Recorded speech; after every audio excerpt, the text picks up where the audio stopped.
Kia ora, good evening. In tonight's news, the government's announced it's to spend $17 billion on infrastructure work over the next 4 years. The details are being outlined in a national infrastructure plan released today. Finance Minister Bill English says $7.6 billion will be spent on social assets such as schools, hospitals and prisons. He says $6.5 billion will be spent on roads and $1.5 billion each to be spent on broadband and rail. The Human Rights Commission is hoping the government will pick up its proposed pay equity bill. The bill will end confidentiality agreements in contracts, allowing women doing the same work as a man to be entitled to know what he is paid. Equal Opportunities Commissioner Dr. Judy McGregor says it would be easier for the government to sponsor the legislation. One of the 2 New Zealand SAS soldiers injured battling insurgents who attacked a hotel in Kabul last week has made a full recovery.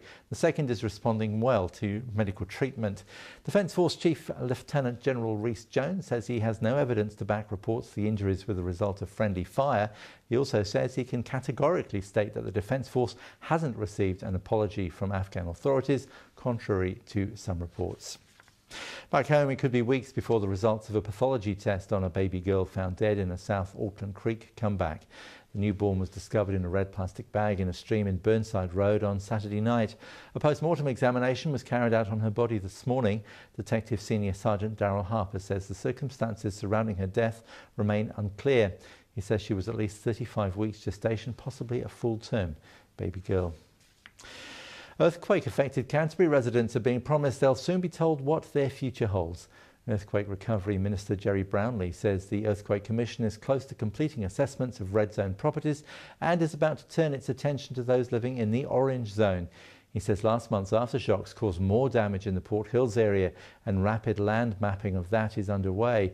Mr Brownlee says the mapping will allow EQC to triage areas and deal with urgent claims. The synthetic cannabis industry says it will voluntarily test all products coming into New Zealand to protect the public. Stakeholders have met today after 2 synthetic cannabis products were found to contain the prescription medicine phenazepam. Industry spokesman Matt Bowden says they've decided to immediately set up a code of practice to test all synthetic ingredients. Oil companies are being urged to cut prices at the pump. The Automobile Association says refined oil prices have fallen around $5 a barrel in the past month.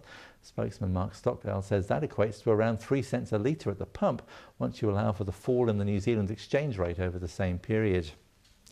Overseas, ex-Bosnian Serb Army Chief Radko Maladic is boycotting the UN War Crimes Court where he's due to appear tomorrow. He's expected to plead on charges over his role in the 1992-95 Bosnian War, including genocide. But he's told prison authorities he doesn't want to appear and he won't enter a plea. He says his defence team hasn't yet been approved. He was arrested in Serbia last month after nearly 16 years on the run. Well, that's all for now. Don't forget we have bulletins all night on Shine TV, every hour on the half hour, and on our radio networks Life FM, New Zealand's Rima and Southern Star at the top of each hour.